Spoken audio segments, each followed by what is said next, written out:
Curves Ahead. Book 1, The Baker's Secret. A short and steamy curvy girl romance by Everly True. A Coral-based short romance series. Chapter 1, Butter, Sugar, and Bad Decisions. The bell over the door at Sweetheart Bakery chimed like a polite throat clearing. Morning light spilled across the glass cases, catching sugar crystals and the soft swirl of buttercream roses. Lena Hart had just finished piping the last petal on a dozen vanilla cupcakes when she saw him. Broad shoulders, sun-browned skin that turned his gray t-shirt into a suggestion, a faint white scar along his left eyebrow, the kind you got from a life that didn't always play nice. He paused under the fresh every morning sign and breathed in like he'd just stepped into church. "Smells like trouble," he said, voice low and amused. Lena's piping bag faltered. "That depends. Are you here for cinnamon rolls or confession?" "Neither." His mouth curved. "Best man, here to pick up a tasting box for Mark Ellison." Her stomach made a small, traitorous dip. Mark, the ex. She'd said yes to baking his wedding cake because business was business, and Coral Bay was too small to get precious about it. Also, because she couldn't resist a challenge, and she had a design in mind that would make the town talk for the right reasons. Lena pasted on her professional smile. "You must be Cole Maddox." He tilted his head, as if surprised she knew his name. Then again, the town had whispered it. Mark's best man. Ex-Marine. Back in Coral Bay to help his sister recover from surgery. Quiet. Keeps to himself. Looks like sin in work boots. "That's me," he said. "I was told there's a box with my name and a warning label." "Close enough." Lena snapped the lid on the sampler. Lemon elderflower, chocolate ganache, raspberry champagne. She slid it across the counter, careful not to brush his fingers. "This box has ruined more diets than summer." "Lucky box." He glanced at the cupcakes. "Those new?" "Vanilla bean with bourbon caramel. Also, a bad decision." "Best kind." Cole reached out, a little too quickly, and one buttercream swirl kissed his knuckle.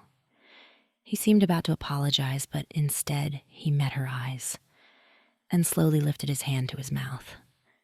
He licked the frosting off, unhurried and shameless, tongue catching the soft curve of his knuckle. For a heartbeat, Lena forgot her name. A small sound tripped in her throat, and she pretended it was a cough. "You're going to get us cited for indecency," she said lightly. "Then you'd better give me another sample so I can commit the crime properly." He leaned in, elbows on the glass, bringing pine and clean soap and a quiet heat that made her pulse misbehave. "You're really making the cake for Mark?" "I'm making the cake," she said, steady. "Coral Bay loves a spectacle. I'd rather they talk about the buttercream. Hard to imagine they'll talk about anything but you." He said it without teasing, eyes resting on her the way a man looks at something already beautiful. The curves she'd once tried to hide weren't invisible to him. They were the reason his breath caught, and that certainty in his gaze made her stand a little taller. "Flattery doesn't work here," Lena said, fighting a smile. "But bribes do. Buy a coffee. I'll let you try the bourbon caramel on a spoon." "I've done more for less," he murmured, and that tiny half-smile turned devastating. He paid for a coffee, accepted the spoon like a man accepting a dare. And this time, when caramel glossed his bottom lip, he caught her looking. "Want a taste?" Heat zipped through her. "I know exactly how it tastes." "I bet you do." The bell chimed again. A mom with a stroller, two teens arguing over scones. The spell loosened. Cole tucked the sampler under his arm. "I'll bring you feedback," he said, stepping back. "On the cake, I mean." "Please tell Mark I'm trying a new lemon syrup," she said crisply, pretending her face wasn't on fire. I'll tell Mark whatever you want. He shifted, gave her one of those careful nods some men use instead of a promise. See you tomorrow, Lena. She watched him go, a ridiculous flutter on the underside of her ribs. Nope, she lectured herself, wiping down the counter. Absolutely not. She was not the woman who fell for the best man at her ex's wedding. She was the woman who made the cake, collected the check, and went home to Netflix and a bath bomb. Still, as she boxed pastries and answered questions and set timers, a single treacherous thought rose like yeast in a warm room. I hope he comes back. He did. The next morning and the morning after that, always with some flimsy excuse. Mark wanted more raspberry. Did she carry oat milk? Could he help lift the 50-pound flour bag like gravity had suddenly become optional? Each time he soaked up the heat of her kitchen and reflected it back with a quiet, rough-edged charm that made her feel seen. Not the way Mark had seen her. Manageable if she made herself small and lost some weight. Cole looked at her like more was his favorite word. On the fourth morning, he arrived before the open sign flipped, tapping once on the glass and lifting a paper tray. Coffee, he said when she let him in, a little breathless from the early rush. Since you keep me in sugar, I figured I'd return the favor. You're bribing me, Lena said, taking the cup. Bold. I'm hoping for a tour, he said. Of the back, purely educational. Educational, huh? She lifted her chin toward the swinging door. Don't touch the ovens, or the caramel. Scout's honor. The corner of his mouth crooked as he followed her in. The kitchen was a symphony at rest. Mixers gleaming, sheet pans cooling, the scent of cinnamon hiding in the corners. He moved easily into the space, as if he'd always known how to stand in a warm room and not demand anything from it. He set his coffee down and rolled his sleeves without fanfare. The tattoos on his forearms weren't loud. They were stories told in ink. Coordinates, a compass, a line of script that looked like a promise.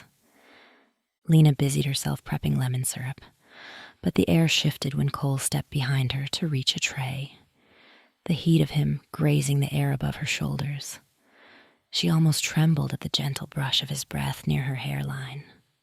Absolutely not, she told her body. Your buttercream, hold your shape.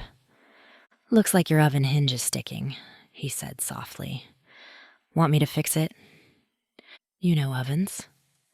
I know stubborn things that need a little patience. He crouched, worked with steady hands, and a hardware kit that had clearly lived in that pocket of his jeans for years. When he looked up, their eyes caught and held, closer than polite.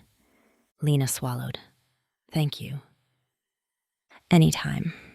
He didn't move, neither did she. Outside, the bell chimed. Inside, the oven ticked as metal cooled.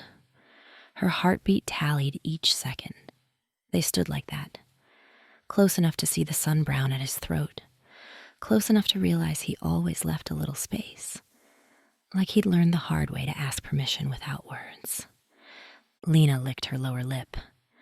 His gaze followed the motion, then came back up, careful and electric. Educational, she whispered. Very, he agreed. The timer went off like a chaperone. She jumped. He exhaled a laugh that brushed her cheek. When she reached around him for the mitts, her shoulder touched his chest. Heat climbed her neck. Coffee's getting cold, she said, retreating to safety. Then we should do this again, he said easily. Soon. When the door swung shut behind him, Lena braced her palms on the stainless table and closed her eyes. The room smelled like lemon and something reckless. Bad decision, she told herself. No, but her hands shook just a little, and it didn't feel like fear. Chapter 2. Flour, Fire, and Forbidden Heat. The storm rolled in the afternoon before the tasting, fast and theatrical, turning the ocean pewter and the streetlights gold at 2 o'clock. Rain knocked against the windows. Customers dwindled to a couple sharing one umbrella and a kid with quarters for a cookie. By closing time, Coral Bay felt like a secret. Cole texted, "Roads are flooding on Bayview. You okay at the shop?" Lena hesitated. "All good. Last batch in. Heading out soon."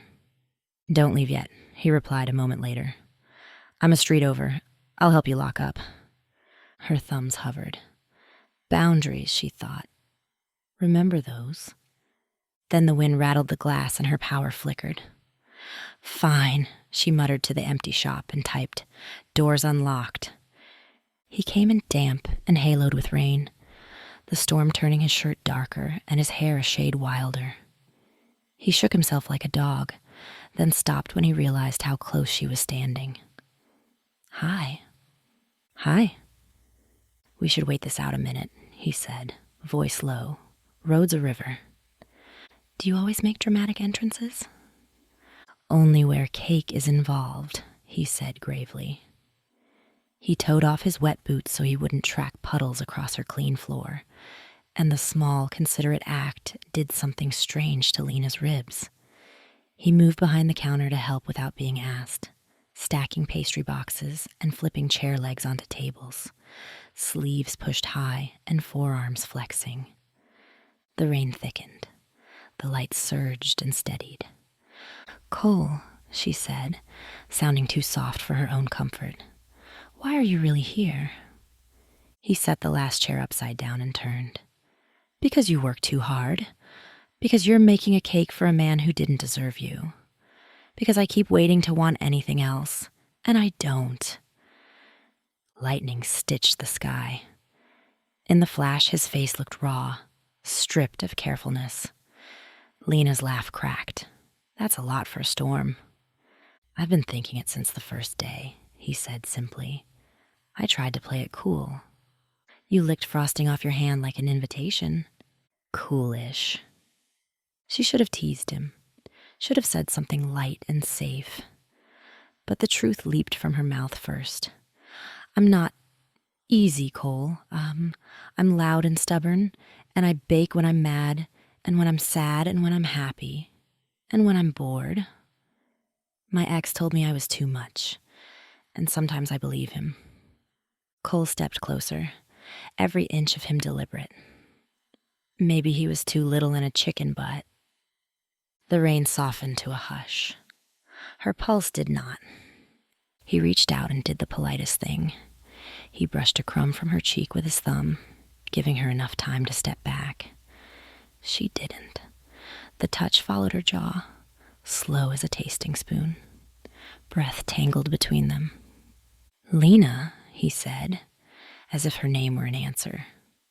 Her mouth found his, Cole's lips tasting like sin and everything she craved. It wasn't neat. It wasn't practiced. It was hungry and grateful, and a little shaky at first, her fingers curling in his damp t-shirt as his hands discovered the curve of her waist, like a man who enjoyed treasure maps. He kissed like he'd waited, like he knew how to pace himself, like his favorite part was the sound she made when he deepened it. She bumped backward into the stainless table and laughed breathless against his mouth. "I'm breaking my own rules." "Which ones?" he murmured, kissing the corner of her smile, then lower. "No kissing the best man. No kissing in the bakery. No kissing men who make my knees stupid. Oh." He'd found the edge of skin where her collar slid. He paused, a quiet question. She nodded and his mouth traced heat along her throat, slow as a promise. "Tell me if you want to stop," he said against her skin. "I'll tell you if I want to breathe," she said, and tugged him closer. The world narrowed. Rain, his palm at the small of her back, flour dust that smeared onto his shirt, the faintly sweet taste of caramel on his tongue, because fate had a sense of humor.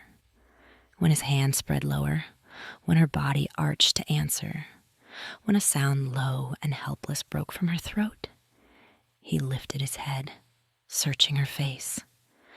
Still okay? Yes. A whisper that carried everything she hadn't dared to want. Yes. He smiled then, a slow, reverent thing that made her reckless. And she kissed him again, deeper, the kind of kiss that unspools time.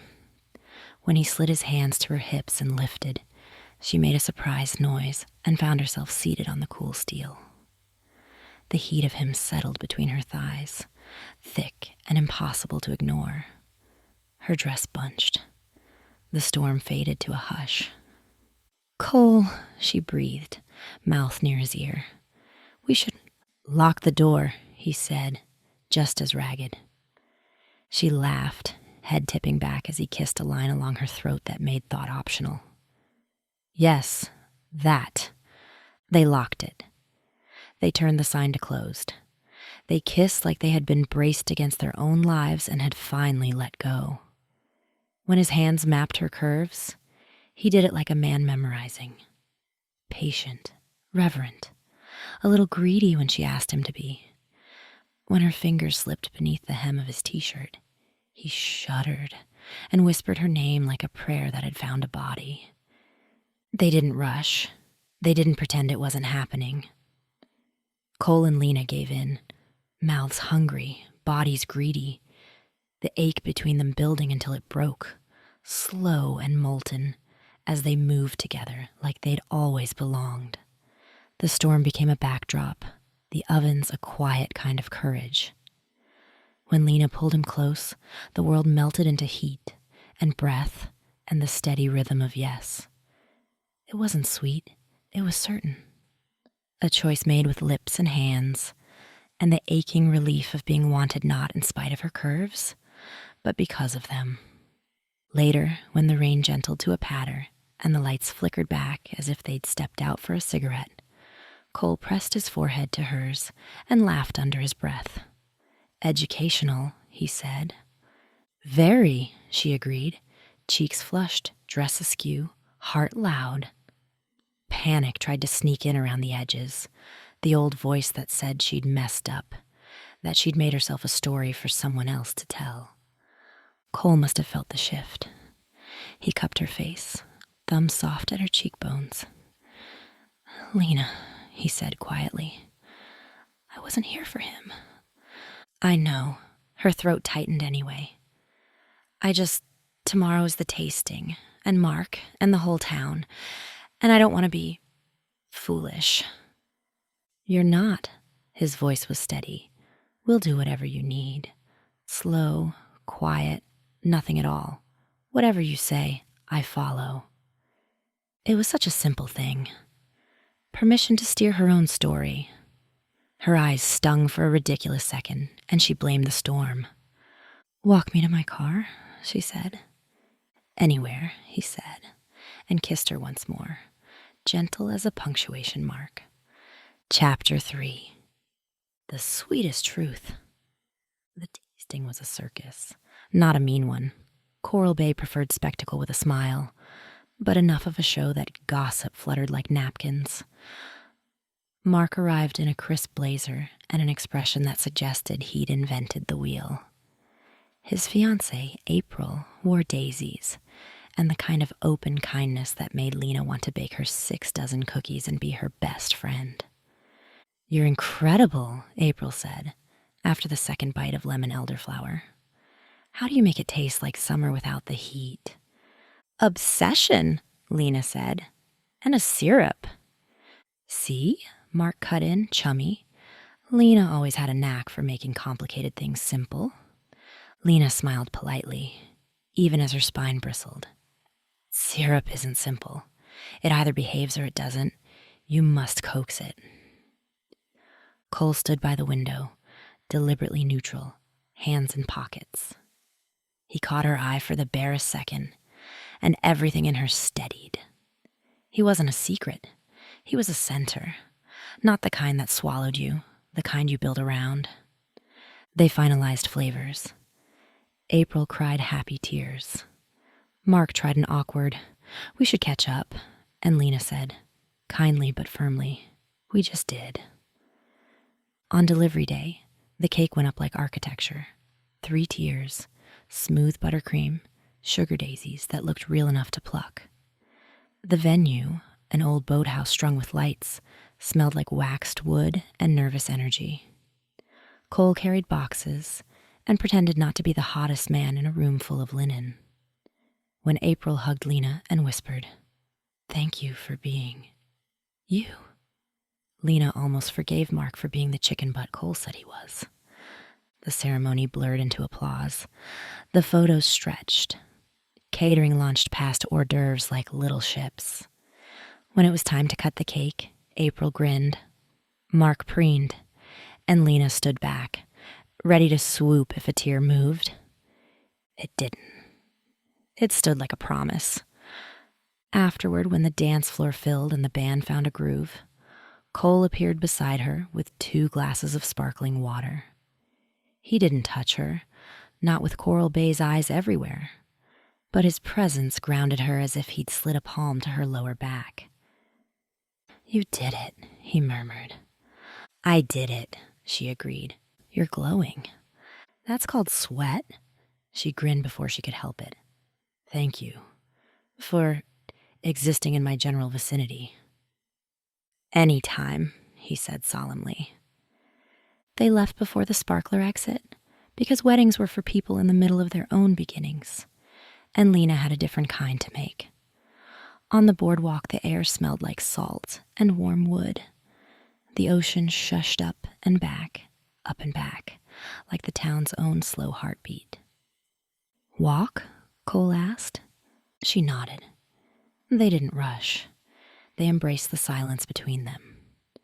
When they reached the end of the pier, he leaned his forearms on the rail and watched the horizon like a man who had learned how to measure distance. "I've got a job here," he said without preamble. "A long-term one. The boatyard needs a foreman who can plan and fix old hinges." He glanced sideways. "It's not glamorous, but it's home." Lena's throat caught, unexpected and fierce. "Good. That's all you've got?" His mouth tilted. "Good? You want more?" She stepped in front of him, took his face in her hands like it was the most logical thing she'd ever done. "Good is what you tell a customer when the croissant lamination's a mess, but you love them anyway. Good is a C-. I'm trying not to scare you with perfect." He went very still under her palms. "Scare me." "Okay." She kissed his brow where the faint scar cut through. "You feel like standing in the kitchen at dawn and knowing something beautiful is about to happen." She kissed one cheekbone, then the other. "You feel like the moment the caramel hits temperature, and it all just turns." She kissed his mouth, soft and certain. "You feel like mine." His hands found her waist, then spread, tugging her close with a relief that felt like wind filling a sail. He kissed her like he'd been starving, then slowed it without being asked, letting the night and the ocean and the steady thud of his heart carry the rest. "I'm going to do this right," he said when they parted, foreheads touching. "No hiding, no rushing. I'll take you to breakfast, and then to bed, in that order, and then to whatever else you'll have me for." "Breakfast sounds dangerous." "I like dangerous." "Me too." She slid her hands down his chest, smiling. "But breakfast first." They did it right. They did it slowly. There were still sparks and laughter and moments that they went breathless. But there was also grocery shopping, and his sister teaching her the trick to perfect hush puppies, and her leaving flower fingerprints on his forearms, just because she could. The town adjusted around them the way towns do, loudly at first, then with that shrugging acceptance that always seems inevitable in hindsight. Weeks later, Lena stood behind the counter at Sweetheart Bakery and piped a buttercream rose while Cole assembled a delivery box with the care of a man defusing a bomb. "You don't have to do that," she said, though she loved watching him pretend pastry required tactical ops. "I'm a quick study," he said. "Besides, I like your world." It's messy, she warned.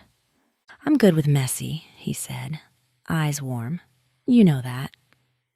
She went pink and pretended she had to check the oven.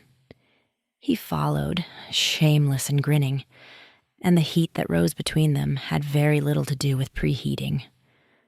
When the bell chimed, they stepped apart automatically. A woman lingered by the front case, studying the Welcome to Coral Bay postcards as if they contained secrets. She was curvy, mid-30s, with wind-tangled hair and a camera strap slung crossbody. Her suitcase sat by the door. Hi, she said, a little breathless. This is going to sound odd, but do you know if anyone rents month to month around here? I'm staying a while. Lena and Cole exchanged a look over the display of lemon bars. He tipped his chin toward Lena, letting her take point. Welcome, Lena said, warmth rising easy as heat in an oven. We'll find you something. Cole's smile turned private. He liked the sound of that. When the woman left with a bag of cookies and a scribbled list of rentals, Lena flipped the sign to closed for a lunch break and leaned back against the door. What? Nothing. Cole's grin softened. Everything. He crossed to her, slid his hands to her hips, and lowered his head until their noses brushed. Breakfast, then bed, he murmured, teasing. Dangerous, she said, kissing him once, then again, molten and slow. My favorite. Outside, the water kept its rhythm. Inside, the ovens hummed, the caramel turned, and more was not a problem to be solved, but a life to be lived. Epilogue. Sugar and sunsets. Late summer in Coral Bay tastes like peach pie and salt. The women's circle meets on the bakery patio now, and Lena pretends not to notice when Cole accidentally schedules his deliveries for the same hour. He always leaves with a box and 3 new admirers, and he always finds her hand beneath the table when the gossip gets loud. They're not perfect. They have long days, sore backs, misfired recipes. But when the sun drops into the ocean and sets the windows on fire, Lena often finds Cole in the doorway, watching her as if she's a private kind of sunset. She crooks a flour-dusty finger. He comes. The world simplifies. On a Tuesday, a postcard appears on the counter with a note on the back. Found a place. Staying a while. Thanks for the cookies and the kindness. Tessa. Lena smiles. Another story has arrived. Coral Bay makes room. Cole slides his arms around her from behind and kisses the crown of her head. What's that look? Trouble, she says softly. The best kind. Good, he says into her hair. I'm hungry. For cookies? For you. Educational, she teases. And when he laughs, it's the sound of a hinge that will never stick again. The end and the beginning. Next up in Curves Ahead, Beach House Confessions. A note from Everly True. Thank you for spending your evening in Coral Bay. Also by Everly True. Beach House Confessions, Curves Ahead number 2. The Mechanic's Muse, Curves Ahead number 3. Sweet Like Whiskey, Curves Ahead number 4.